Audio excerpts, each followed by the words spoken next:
Okay. Hey everybody. Hello. If you were just logging in, let us know if you can hear us. We're going to be talking about badassery. Okay, cool. All right, friends. Hi there. Hello. Guy Ferdman here. Sean Thomas Peckenham. Sean Thomas Peckenham. And I got my desktop over here since we can't see the live feed over there. Hopefully I can see it. Yep, I can see it. Cool. So any commentary you have here? That means I need to move also. Let's get over. Yeah, cool. All right, so welcome. Happy Friday. Like I said, Guy here, really good friend Sean here with me. And interesting title, as I'm sure you see. And I wanted to bring Sean on today to do a live interview because Sean is a good case study for me, for my life, and also for his, I'm sure also. And the reason for that is I met Sean about 2 years ago now, almost like to the day. Yeah. Sean actually moved into this house that he's in right now, or that we're in right now. And then in June, you moved to New York City. So we lived 2 months ago. Yeah, so we lived together for A year and a half. more than a year and a half, about almost 2 years. And during that time, Sean made some really big strides in his life, a huge transition in terms of his emotional IQ, mental acuity, what's possible for him, et cetera, et cetera. And the reason I call him my case study is, for those of you guys who know me, that know my work, know the work that I do with people, I have a challenge, and my challenge is I've been doing this kind of work for so long is I can't seem to ever turn it off. So I'm always either directly or seemingly indirectly coaching people in their lives. And when I say indirectly, it's not like they come to me and like, here's what's going on, and I try to like help or fix them in some way, but it's just like a function of the conversation that I am, you could say, that has an impact on people and challenges their preconceived notions, how they operate, stuff like that. And so Sean, and that's why I say case study, because people around me seem to just transform. And it's an ongoing thing. This is not an egotistical thing. It's just something I've noticed, people around me have noticed. And so Sean's a really good case of that. And what he's up to in his life right now is nothing short of miraculous and astounding. And I wanted him to come on here to like share with you guys what's this transition, because I talk to people all the time who are looking for freedom, looking to transition, looking to do these type of things, and they don't seem to have an access point. And I think Sean's story and whatever comes out of his mouth today will just be really insightful to share. So Sean, this is his first visit back since moving to New York, back to San Diego. So it's like he's home, but he's kind of not home at the same time. So it's a little bit ironic. So anyway, anything you want to say before we get started? Yeah, I mean, the first thing is that, when I really moved into this house, I'm sure I was like most people of, not knowing their path and having a clear kind of cut decision of what they want to do and where they want to go. And I was in the same place, doing okay, living a decent life, living here in a beautiful home in Cardiff, with great people, good friends, but something was always missing for me. And I think when I moved in here, I just really had that big transformation switch of just wanting more and wanting more to life and wanting to live a life that I knew I could, but just never could really tap into the resources and figure out how to do it. And I just got out of my own way, and I think that's the biggest thing that we all have challenges with is we're all stuck in our own thoughts and stuck in our own way, and there's no space for anything because we're just cluttering it all. Yep. And when I was coming here this week, it was really interesting. I was talking to a guy the other day. Today is the 1 year anniversary where I quit bartending. Yeah. And, I was working jobs, trying to figure out what I wanted to do while bartending as a nice supplemental income, and just could never find it. Right. And, I think the biggest thing is just never stopping until you find yourself happy and what makes you happy. Never settling for anything, and and now we're here. All right, so let's get into like some of the nitty gritty details. So I'm not going to say the numbers, but like Sean said, he quit being a bartender basically this week last year. So in this year, and again, I won't throw the numbers out there, but Sean's making the kind of income that most people make in an annual basis in a month right now. And I'm not saying that as a show off, but I want to show the trajectory that somebody can get on in their life when something clearly becomes possible that wasn't before. And it's not as if somebody thinks that could happen to me. It's like people just don't believe that kind of growth is really possible. And I know that it is, because quantum leaping is absolutely possible. So I want to, before we get into all how that happened, what switched and everything, I want to just roll it back to when you moved into the house. Yep. We don't have to get into all the details because I know it's an emotional thing for you, but like that he was dealing with some like real life shit, and it's kind of been that way for 2 years, like real life shit, like bad things that again we don't need to rehash. But I want to talk more about your mental state, your emotional state. When you moved in here, where were you? What did you think you could do, couldn't do? What was possible for you? What was like your image of your future, I guess? I honestly didn't I always felt like I knew my worth, and I just never was tapping into it, and I didn't really know how to. Like I said, working, a job that I didn't like, and bartending on the side as a supplemental income. I was doing okay, and like I was doing probably better than majority of the people, but still, like something again, there's like that missing factor of, not having any passion, and I just had nowhere to go. I felt like I was just kind of swimming in the middle of the ocean. Slowly, I'm still breathing and I'm up, but I'm just still treading water. Yeah. Constant treading water. And when I moved into this house and being around you and being around Val, and just you guys always just had this drive for something more and something better, and there was always something to learn, and not just in personal life, but emotionally, mentally. Like there's so many things that we can do that really, really can help you tap into certain things that you never even knew existed. And I think when I moved in here, it really gave me that ability, and it was a little eye-opening, like, oh wow, like I see how these people think, I see what they're doing on a day-to-day, on day-to-day routines, and all the small things that, a lot of people think like, oh, that's just, hippie bullshit, meditating in the morning and at night, or, just like eating healthy, exercising, getting in good routines to, allow yourself to, really give space. And I think writing was a big factor for me. Wow. I think the biggest thing that I would say 99.9% of society does, we treat our brains like it's a computer, it's a hard drive. We just store, and then we wonder why we can't get out of our own ways, because there's no room for it. There's literally no space for us to think clearly and to better ourselves in many different ways. So, meditating for me in the morning and at night, and writing was almost like, hitting the, clear trash bin, and just allowing things in your thoughts to become more clear. You're allowed to, there's more of a path where you can kind of focus on. And I think that was the biggest mental switch for me. And, it's, when I talk to a lot of my friends and seeing, they see what I'm doing now, they kind of looking for me for advice. And I always said, it's the small things. Mm-hmm. It really is the small things, and allowing the space that you need to kind of like see the clearer and bigger picture. Mm-hmm. I definitely believe in, I just want to talk to them, I'll talk to you too. I definitely believe in like the micro affecting the macro. So like a practice for me is like celebrate the small things, otherwise don't expect the big things.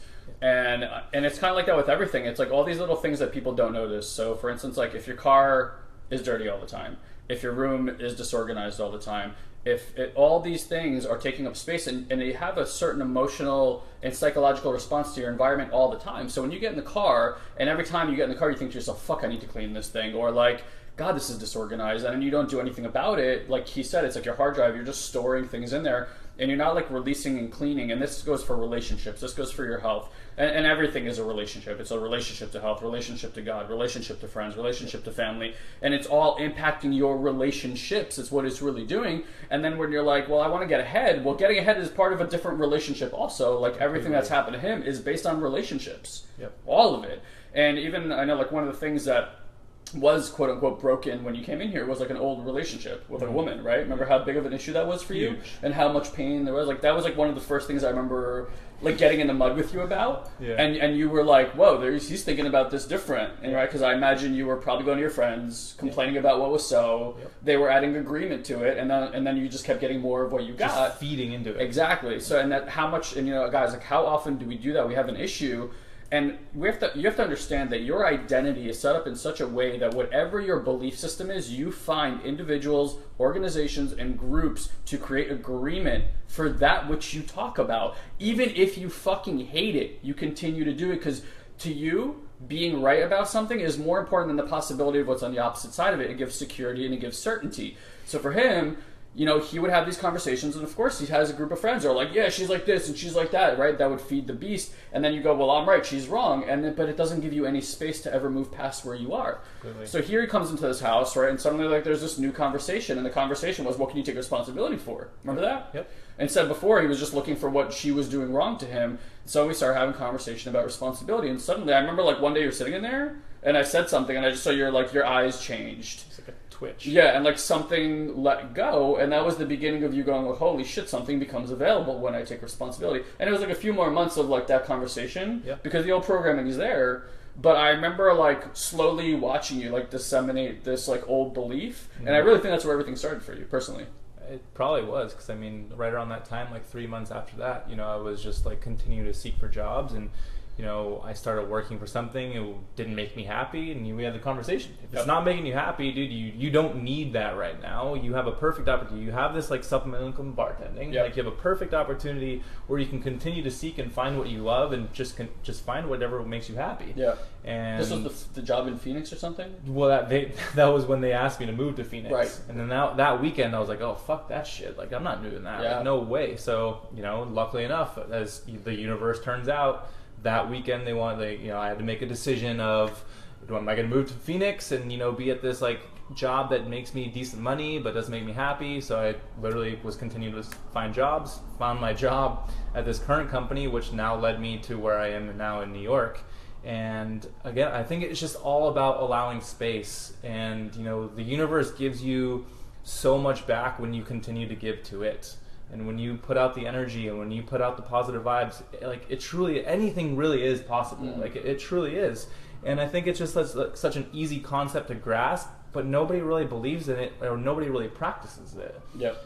And it's like what I was saying this morning to Katie, like people like think, okay, I'm going to meditate for a couple of days. Oh, this shit doesn't work for me. Right. Okay. Well, do you go to when you go to the gym, do you work out for 3 days and you're jacked and ripped? Like, no. It's like a month, 2 months, 3 months, and it's a continuing process. The only way to continue to get better, stronger, more fit is to continue to practice on it. And it's the same thing, everything in life. Like, you know, I think this society is just such a quick fix. Right. Okay, this doesn't make me happy. On to the next. Okay, on to the next. In some ways, that's a good thing. But when you're focusing on yourself, like, you need to like really take the time and really embellish all of those things that you're working on and give it a long-term chance. Yeah. And like, I don't feel like I'm living in real life right now. Like, it's pretty amazing working with like the best group of guys on the planet. You know, working with, you know, some of the biggest companies in this world, you know, sitting in boardrooms with Facebook this week and Google the previous week, when a year ago I was literally fucking slinging cocktails down in Encinitas. And, you know, now living in, you know, a huge, amazing city, working with the best guys I could ever ask for and doing something I absolutely love. Yeah. And I still like wake up and I'm like, what's happening? Yeah. What's happening? Yeah. Like this week I talked to you. You know, I hate talking about finances and stuff. Only, you know, with this, you know, my close group of friends. You know, just, and it's not to brag, but it's just like, dude, what's happening? Like, I hit a guy up this week. I was like, we just had the best 2 weeks the company's ever had, and I'm making this when I used to basically make that almost in a year. I'm like, what? This is nuts. It's bananas. I think, you know, you said so much good stuff in there, and I'm just trying to reframe to like, give access to what you're talking about. So, look, you know, when we talk possibility, I think for a lot of people, they think possibility, think like a magical happening. And we really don't mean that. You know, there's a way to access the realm of possibility in a way that's extremely tangible. Like, you can almost feel, taste, and touch it. And what he kind of said, like, he's got to pinch himself. And, you know, you kind of have to pinch yourself when you have these quantum... Like, it's like a quantum mechanic breakthrough. It's a quantum leap in consciousness. And what happens is you disconnect from that which you believe is so real. That's like, you know, when we say like disconnect from the Matrix is a version of reality, right? And when we say like disconnect from it, it's just like let go of that reality for the possibility of the infinite other realities that are out there. Completely. Sean's talking about pinching himself because he left an old reality behind, and he's like suddenly like in discovery, in enchantment of like a completely new reality where it's like, the old reality is like bartender making a few $100 a night. This reality is making, you know, his salary in a year and a month. And that's like only seems to be going like this, right? Yeah. So it's pretty outstanding, because that's what I'm talking about when I say possibility. It's like, what else is possible when you give up the belief systems that you're so sure are real, and it takes something, and it takes courage to do that. And it takes courage to step into the new one because it's a realm of unknown. But children, for instance, where we see their exuberance and their imagination and all these things that we adhere to and look up to as an adult, you want that back in your life. Yeah. It's in the space of unknown. A child doesn't live in a world of known. It lives.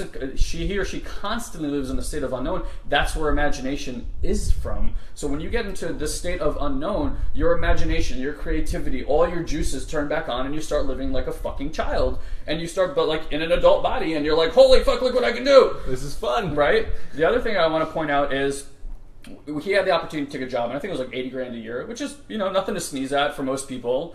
But again, that's like, what else is possible? And he could have been, in that moment, he had a choice to make. Either be committed to the person that I want to become in the future, even if I'm not there yet, now I can see a pathway to that, or get attached to the money and the security and take this job and go, which would have been in a place he didn't want to live in, by the way, just to have money. And that was a conversation we were having, is like, do you really want to go to a place where you're going to be, the only thing you'll be committed to is this paycheck, basically? Which, and like, not even that much. Yeah, which is really not that much, especially knowing what you know now, right? And that was just part of that transition. So, and like, again, how many of us settle in relationships, in love, with our health, with our jobs, with our careers, with our leadership, with what we believe we can accomplish on this planet, and we settle going, well, I'll go for the security. I'm so attached to my fucking security that I have zero... Not true. So not true. When you can see a person standing on a tightrope with one of those things, is there ever a moment where that person is not course correcting? They're never just like fucking walking. It's constantly like this. Balance requires a constant state of course correction. Constant. Which means that you have to be in unknown in order to be in known. And that's how everything is in mastery. It's this one big fucking paradox. And if you're not willing to live in a paradoxical fashion, then you're committed to one side of the coin or the other. You're not committed to looking at both sides of the coin. And we see that argument everywhere in society and in politics and in finding the right answer around health and around what you do with money and around how you raise your kids, instead of just living in like, all right, it's kind of both all the time. And there's access to something, and you can only see that if you're willing to experience that. So let's go back to that event. So now that happens. All right, so now you kind of moved away from that space. I want to talk about when you started working for the CPA network, because at that time was also a really big transition for you, because I see a state for you. There's like 2 or 3, maybe 4 pivotal moments in the last year and a half, the last year especially, where there was like a clear shift, right? So like, do you remember what shifted around that time? Because I remember your belief went through the roof when you joined that company.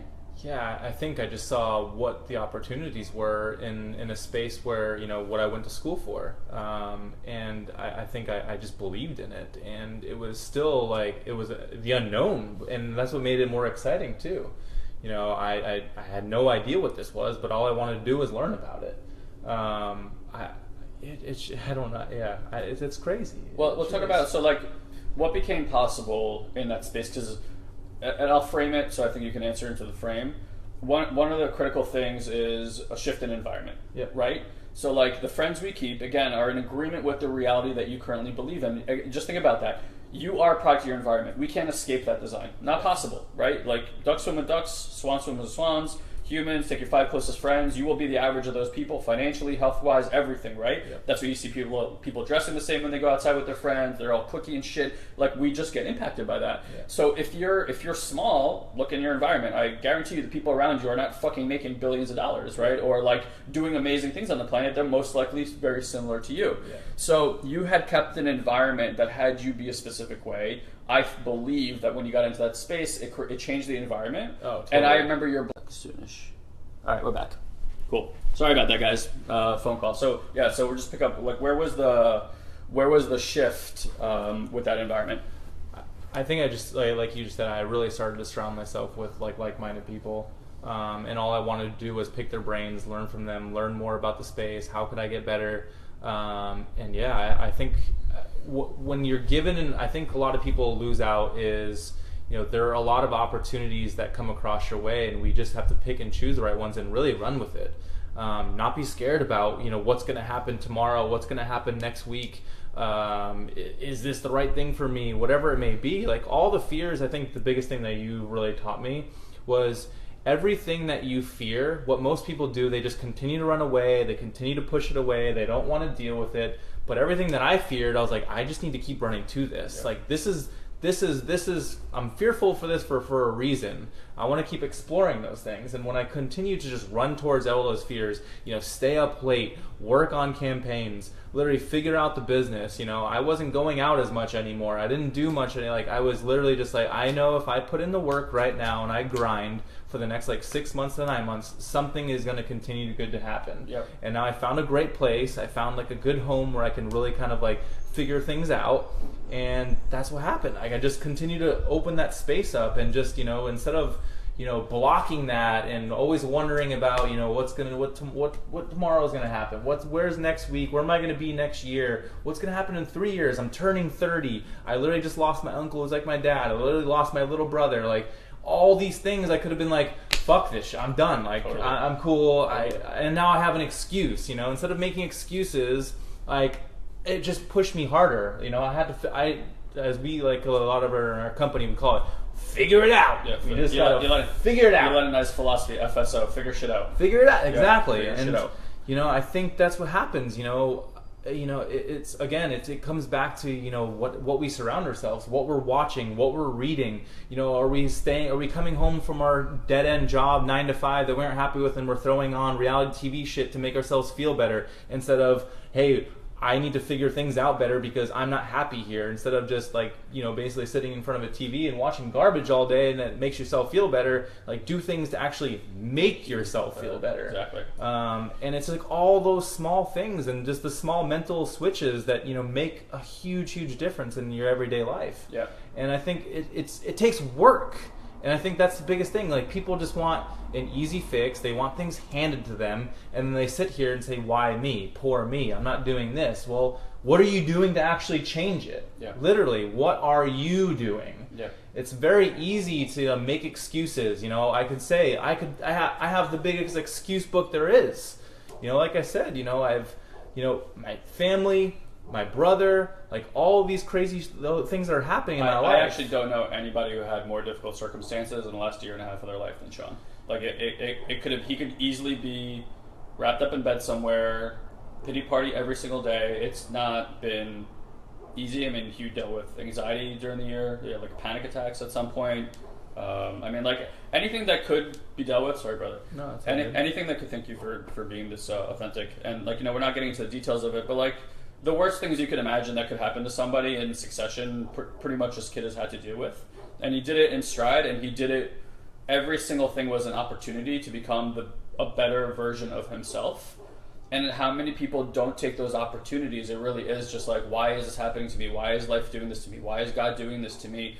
And I, with complete understanding of moments of breaking down during those kind of situations, I really never saw you just buy the bullshit. In fact, he was the person that ended up being the rock for everybody so that they can deal with their own stuff in that time period. Not easy. Not easy fucking at all.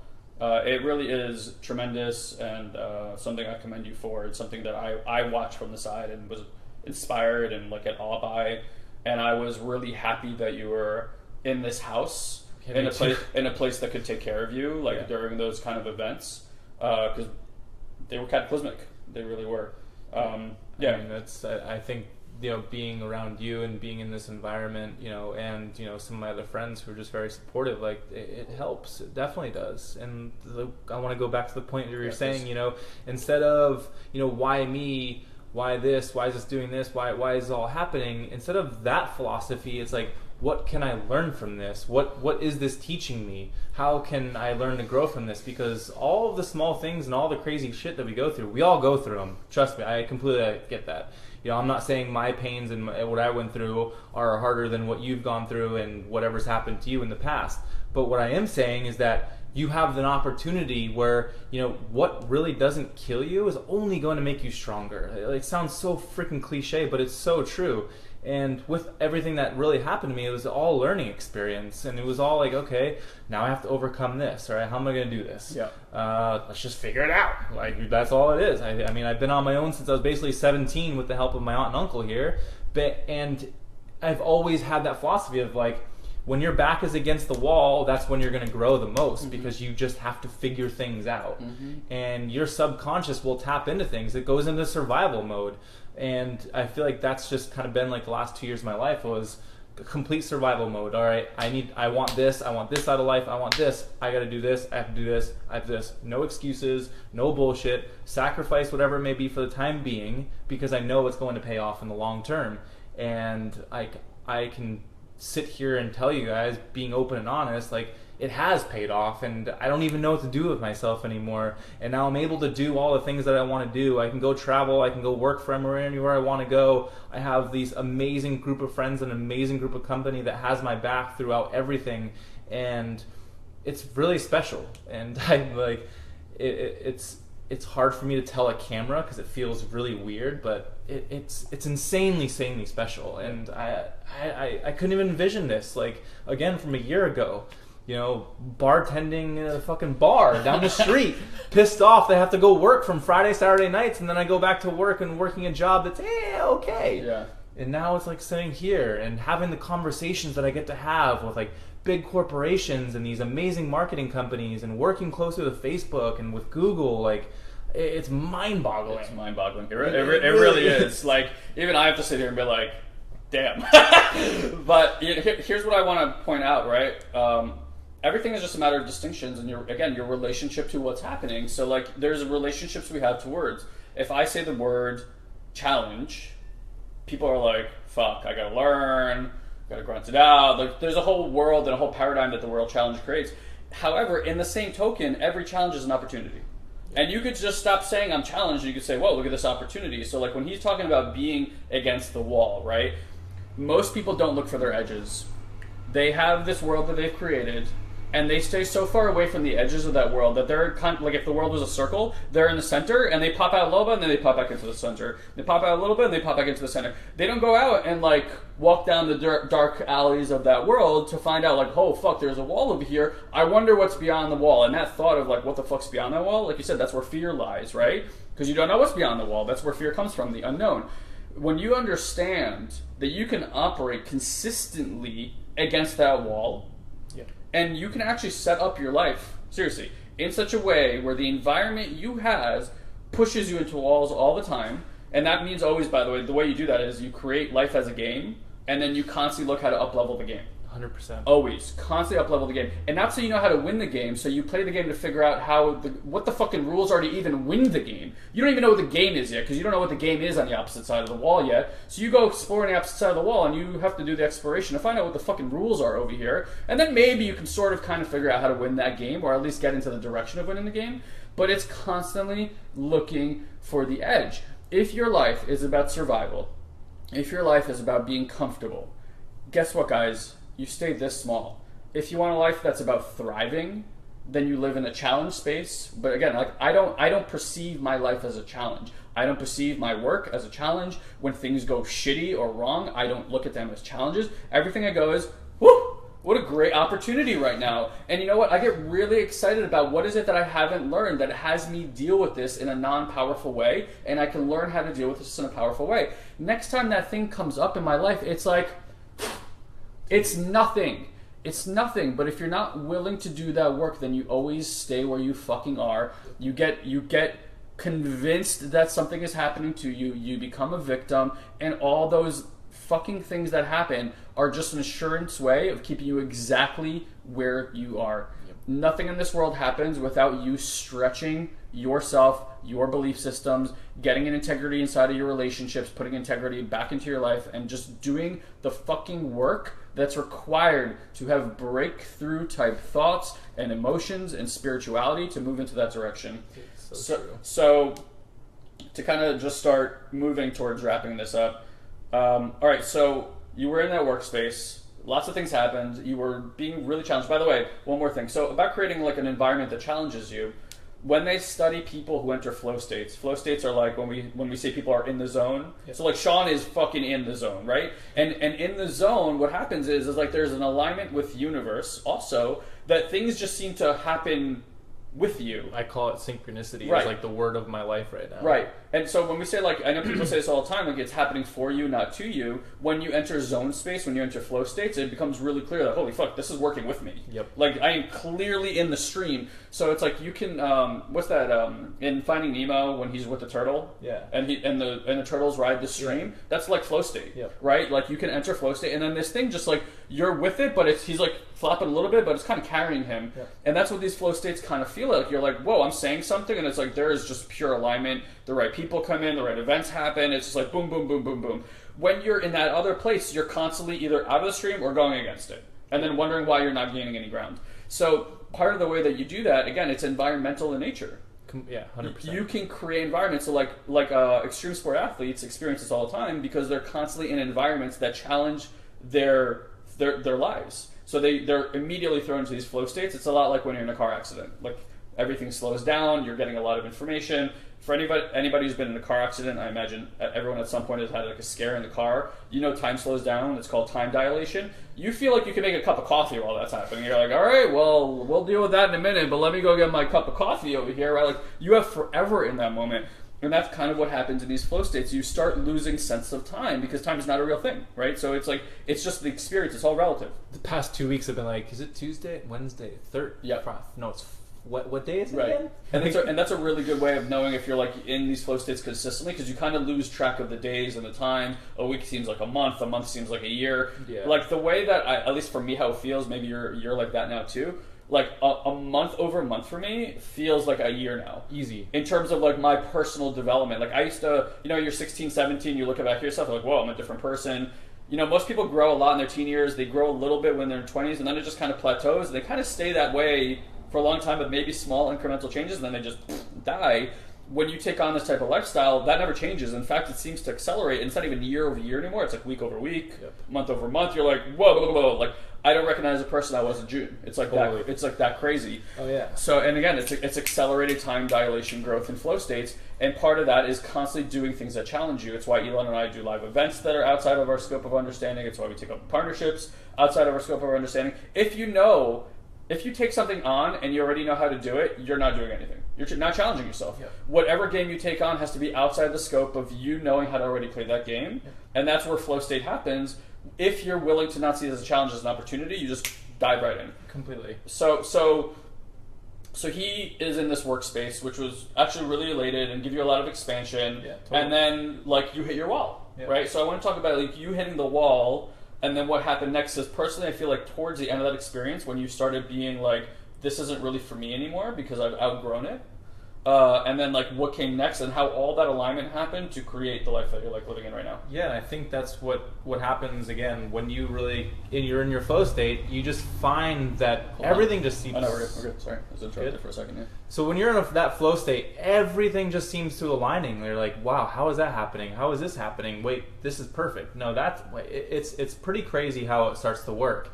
But I think it really goes back to just getting out of your own way. And that's what allows you to get into, quote unquote, your flow state. When you're putting out the right energy, when you're, taking on every day, like it's literally your bitch. Like I'm owning this every single day. Today I'm going to be better. Tomorrow I'm going to be even better. And then the next and the next and the next and the next. Like a lot of things start to open up for you. You can't take days off. You really can't. If you I know most people, there's always like, oh, something's missing. I have this job, but something's missing. And that's how I felt at my last job. It gave me amazing tools. Like, I wouldn't be where I am right now today if it wasn't for my company here in San Diego. And I wouldn't be at the company I'm currently at now if it wasn't for my company here. And that's what happened. Like, somehow fate had aligned, me taking on this really big client, my current company, and we just hit it off. I was making them a lot of money, they were making me money, and we had met, and things were it just clicked. Like, they were my people. They were literally my people. And Sean, Pat, Adam, Chris, I fucking love you guys. Andy, you guys are amazing, and it's incredible what they are growing and now what we are growing. But I would have never been able to find them if I wasn't continuing to put myself out there and put forth the right energy, work harder than everybody else was. I wouldn't have gotten that account and that client if I wasn't, basically being the badass at my company here in San Diego. I would have never gotten that account. So it really is like, it truly is, life is truly what you make of it. And, I think, where I am today is, a course of everything that I've been putting, all the work that I've been putting in for the last year and a half. And it's hard for me to say this because I don't like talking like this. Sometimes I'm even really, really hard on myself. It definitely comes from my stepdad of nothing's ever good enough. And that's still something that I kind of fight today, because I still am like, dude, look where the hell you are compared to where you are a year ago. And sometimes I'm like, some days I'm like, oh, this is amazing. And some days I'm like, oh man, I could be doing more. But again, it's the constant work. And I still I've definitely I've stopped meditating a little bit, and I can already tell literally my other this little other side of my head's like, hey dude, you're not doing that great, you need to step it up, or you're not good enough right now. And so I'm having that, whoa, I need to get back to putting in the work for myself and not just putting in the work, for, what I'm doing with my life. It's really, I need to put work back into myself as well, as much as I'm putting work into my work. I call that, by the way, so what he's talking about is honoring source. Something sourced this, and it's these actions, this way of thinking source this. If you stop doing that, it's you have this tree, right? Honoring source is watering your tree. You stop watering the tree, the tree has some fruit, but eventually the tree's gonna fucking die, and that's where you start getting oh shit, things aren't quite where they were before. It's because these are, and I want to go back to this and keep talking, but these daily habits, we're kind of alluding to it, but I really want to dive deep into what that means and why it's not a daily habit. So, but please continue. Then that is the thing. I think I've been putting so much time and effort into building out the company and building out what I'm doing, where I can honestly say this past week I've hitting big brick walls, because I am working 15 hours a day. I'm grinding, loving what I'm doing, but I'm still I need to take time for myself, and I need to put back the work into me and remember what got me to where I am today, or else I'll slowly fall back off that track, and then who knows what's going to happen. So that's my next goal, is to really kind of take a step back. Everything's amazing, we're doing crazy amazing things, but now just take a step back, focus back on yourself, make sure you're giving yourself a pat on the back every once in a while, and things are good. But again, it's like you said, it's the daily commitments to bettering yourself. And even when you get to hit a certain level, you still need to continue to do those things, or else you're going to fall off the tracks. And even when you're starting, it's even more important to making sure that you're literally holding yourself accountable, and there's no excuses. I don't have time. You don't have time. You don't have 10 minutes a day to sit down and give your head a nice refresh and a clear start, so you can think clear and you can focus on what you really want to do. Or you're miserable at your job, but you're scared to walk away. Figure it out. That's the biggest thing. If you're not happy, why are you continuing to do those things? And I know it's very difficult for a lot of people to say, oh, well, I need to have this, or I need to make sure I need to have money. Okay, well, you have 3-4 hours at night after your 9-to-5 job to figure it out of what you want to do. It starts with taking one action and following through every single day. 3 hours at night. I'm sure you spend at least 2 hours a night watching TV, or stupid conversations with people that really doesn't matter, or talking shit about what this relationship is or what that relationship is doing. Oh, did you see this person, what he did? Who gives a shit about that? That's all an excuse of taking ownership away from what you're doing, and that's why we do it. And when we go back to when I first moved into here, of the relationship with my ex, I was consumed by those things. And it would just infuriate me, and then I would want the approval from my friends, and then once I stopped talking about all the bullshit with my ex and just whatever, let her be happy, I hope she does well, and whatever it is, let's just focus on me. Stop the complaining. Why? There's no need to complain. Yeah, exactly. The complaining keeps everything in place. You said so many good things in there, so I want to just allude to a few of them. So, Sean, and I imagine maybe this is the first time in your life you're experiencing this, and maybe you don't even know, so I'll point it out to you because it's a phenomenon that happened to me. There is no, let me get some habits for a little short period of time. Like you said, you're not going to you want to be in health for the rest of your life. You're not going to do a 90-day challenge, look really good, which is what you see on TV all the time, right? These people do these programs, get amazing results, and then go look at statistics on Biggest Loser. People gain back all their weight and some more, right? It's very few that keep it off. Why? Because they did a short-term thing. It wasn't a life. They weren't committed to something in their life. They were committed to a result, and then they were done. And what we're talking about is, that's what he said, like the moment it falls off, like, whoa, you see the differences right away. Because it's not about having like, oh, well, let me do this for a while, get that result, and then I'll stop doing it. No, the 90-day challenges are to give you an access point to a lifelong commitment of doing something. Like, people ask me all the time, oh, well, what do you drink for shakes, like after a workout? It's not even fucking important. That stuff is like, the ego likes to drink the shake. Yeah. You know, like, the rest of it doesn't matter. I've been working out consistently all the time since I was 14 years old. I got beat up in high school, I went home that day, and I started fucking lifting. Ego made that choice. However, it led me to a life of health and fitness. Like, that's why I know the things that I know. 18 years of a consistent action, right?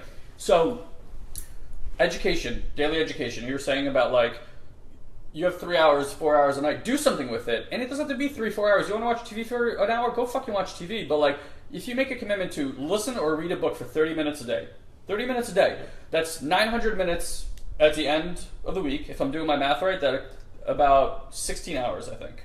Something like that. 30 minutes a day? 30 minutes a day. 7, so 210 minutes. Oh, wait, am I way off? Wait, I did 30 times 30, isn't that 900? Yeah. That's a month. Month. Okay, sorry. Okay, and then 60 minutes divided by that? Am I doing my math right? Yeah, you're right. Okay, so whatever. Let's say let's say 600 minutes. So you get to 10 hours, 16 hours. Your average audiobook is probably around 8 hours, 10 hours. That means you're doing 2 books a month. If you read 24 books this year, you are going to be in a completely different place in your life by next year. Granted that it's not like Harry Potter or some shit like that, like a book that actually advances your thought. Like, I'm reading a book right now by the guy who started Mind Valley. And it's very landmarkian in nature. Like, he kind of like, here's the things I've discovered, blah, blah, blah. And he even uses landmark language. That might be where he discovered it too. But look, right now, like Sean says, he's working 15 hours a day, which I consider a lot of work. When I was running my business, I'd probably average, when I started my business, for 2 years, I'd probably average about 14 to 16 hours a day, 6 days a week. And it takes something to move a machine. It takes the most amount of energy to start a machine moving. Once it's down the tracks, you can kind of, I'm not saying get your foot off the gas, but at least like get more in flow. Because I have found in my business, I can't correlate working more to more results now. It's actually quite the opposite. The more I step back, the more I take care of myself and just get in alignment, the more things just seem to happen in the business. Agreed. And it's not because I'm working more, which is a whole other, but that's like a different degree, like a level you got to get to, I think. It's not just something you'd start off doing unless you really fucking know how to get in alignment. But if you know how to get in alignment, then you're not going to have to do all that grunt work anyway. So anyway, like the grunt work gets you to alignment. But my point is, he's loving what he's doing. And I think the phenomenon in that area is most people have these distinctions. My relationships with my family, my relationships with my friends, my work life, all these like different areas of life. Instead of just looking at it, it's all life. There's no different. Your career, your business, if you want to know how to be like happy in your career and business, make it be part of the journey of your life. Like, what's important to you to get out of life? Who do you want to serve? What do you want to create? If that's just part of what you're doing to create capital until we leave this fucking God forbidden stupid ass system called capitalism behind, which has been awesome for industry, but has been awesome at destroying everybody's spirituality also. You know, like, until you get alignment with that, then you don't give a fuck. You can work all day long and you'll get to where you want to get to, because that's what you would be doing even if you weren't making money. I would be doing what I'm doing because I did it for 10 years without making $1. That's just what I love to do. I just spent 2 years figuring out how to model that into some way to monetize it so I can keep doing what I love and turn that into business. And we were just talking about it, and my brother and I, in 2.5 years, I mean, it's been a 5-year run, but like in the last 2.5 years, I built revenue into multiple 7 figures with 2 people running the company. Guys, that's accessible to all of us today, and it's on the back of doing what we love, right? And on top of that, helping a lot of people do what you're doing. Right, and getting to the point where they're doing what they love, and they're helping other people. So like us, it's like, our game is global transformation. I have an impossible promise to change the lives of 100 million people. I hope that that's 1 billion people, like that I'm brave enough to make it 1 billion people. I will probably die without seeing that through, but I'm gonna fucking play the game like my fucking hair's on fire and my life depends on it, and I don't even know how to specifically measure that. But if I change Sean's life, right, if I help him change his life, which I know he has, whoever he touches, he's changing their lives. That's part of my game too. And if for the rest of his life, 10,000 people, 100,000 people are impacted by conversations with him or by listening to him or video like this or whatever, that's part of my game of getting to 100 million people. So like, I play the game that way. But the moment it just becomes life, like I want to enhance my life, not my business, all of it. So I got to the point where I'm like, if I'm not working on my relationship with my family, I'm not working on my business. If I'm not working on my business, I'm not working on my relationship with my friends. It's all the same to me. It's all the same to me. And that's why when you see me on videos here, you see me at live events, you're on webinars with me, I don't have to be a different person. Ever. This is it, all day long. As Sean, this is not for like Facebook Live. I'm literally like this all fucking day long. Because I don't need to alter my state in order to appease a different area of my life. I literally will tell my parents everything that's going on with me. They actually know who their son is. What a fucking idea that was, right? Like, you know how many people just hide and show people only certain parts of yourself instead of letting people actually choose who you are. It's incredible. And I think on that point, I think it's interesting now because, you know, as I become like way more authentic with just me being me and me speaking my words and me being, you know, just always being positive and just trying to be like a bigger influence on my friend's life or anyone. Like, I don't care. Like, that's why people like, I'm sure people look at my posts sometimes like, dude, this guy needs to shut up. I really don't care. If I can touch one person by saying something, or, you know, one thing that I do, like I try to buy someone's coffee at least a couple times a week behind me in line just to touch that person, because I know it's probably gonna, in return, they're gonna go do the same thing, and it's just a domino effect. But going back to that statement, it's funny, like the more authentic you start to become, like they get a lot of haters and like, oh, he's full of shit or this and that. It's like, and I think that's why it's hard for a lot of people to come to like terms with just being the people who they really are, because there's so many people in this world today where it's just hater and hater and hater, but it's because they're really just miserable with their life. Yeah. So the more that we can kind of touch people of just spreading, you know, love, light, positivity, and continue to grow, the more, you know, those people will get left behind, and then the other people will start to rise. And I think that's the biggest challenge I think I have with like most people. It's like, dude, just be yourself. Like, if you want to like say just nothing but positive things on Facebook, on Instagram, whatever it may be, just do it. Like, who cares what anybody thinks about you? And I think that's like another big switch that I really started to do. I really don't give a shit what anybody thinks about me anymore. And I think I lived, you know, my first 28, 29 years of, you know, I hope everybody likes me, or I need to look a certain way here, or I need to make sure, like, you know, this image is over there for this person. I just don't care anymore. Like, the people who I want in my life are going to be in my life, right? And whoever else, I just don't care. You know, I think as you get older too, you know, like I always say, you know, my vision is getting clearer and my circle is just getting smaller. But at the same time, like, I'm way happier than I ever have been in my life. Yes. So I'm perfectly okay with that. Well, I think in business and relationships, most people see quantity as success. In money too, it's a quantity success. I mean, the amount of money in your bank account is not going to give you success. It's not going to give you happiness. It's the same thing with your like social group of friends. Like, people think like, oh, well, I have a lot of friends because like Facebook is that kind of thing. Like, well, I have fucking a lot of friends. I must be really like doing something right. Who gives a shit? It's about the quality relationships. Like, I would prefer spending dinner with 6 people around a bottle of wine, having super deep, authentic conversation, dealing with the real things of life, than going to like a big ass party and just like, and that's fun too. But like, there's just a different essence to it.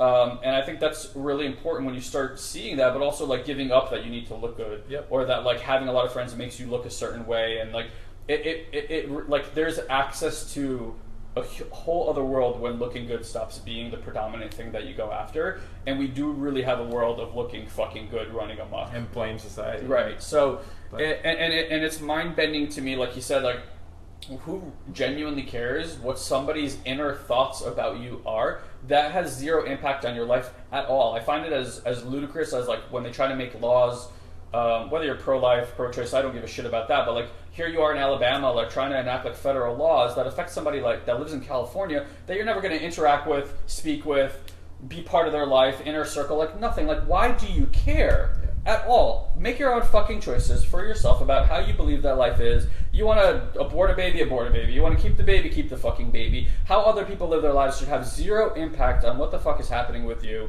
Unless there's a direct threat to your fucking life, then there's nothing to fucking talk about. Keep your shit to yourself, basically.